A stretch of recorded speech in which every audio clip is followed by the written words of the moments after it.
ce que je veux faire ressortir à travers ce podcast, c'est vraiment que ceux qui ont envie d'entreprendre comprennent que vous allez échouer. Les gens n'arrivent pas à distinguer un mentor et un coach. L'entrepreneuriat n'est pas une ligne droite.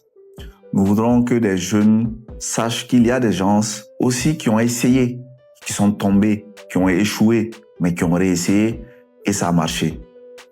Ce podcast est nécessaire parce que nous pensons qu'il y a beaucoup de jeunes qui ont besoin de mentors, en vrai.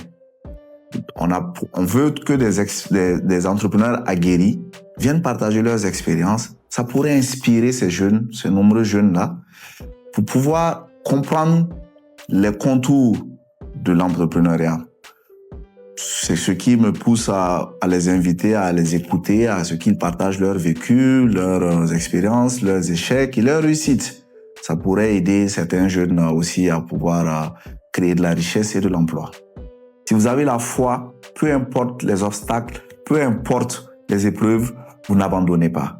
Ce podcast, nous l'avons voulu comme ça, mais réel, parce que nous ne voulons pas la théorie. Nous voulons des gens qui ont fait le terrain, des gens qui sont tombés, des gens qui ont prouvé. Et nous pensons que cette expérience va profiter à d'autres jeunes pour savoir que l'entrepreneuriat, c'est vraiment un combat de longue haleine. Si tu te mets ça dans la tête, tu sauras que ça n'a pas commencé qu'avec toi. Tu vas échouer, mais que ça fait partie du combat d'un entrepreneur. Je suis Sissoko Amadou, je suis consultant en finance et gestion.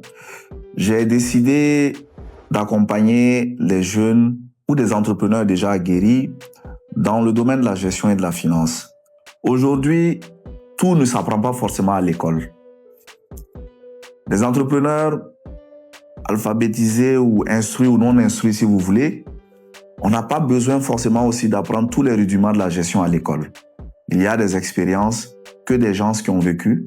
Et à travers ça, quand vous invitez ces entrepreneurs de venir s'exprimer, de venir partager, dans notre jargon de Wagome en Moré, c'est pour qu'ils viennent exprimer ou en tout cas partager leurs expériences et ça permet à tout le monde de comprendre.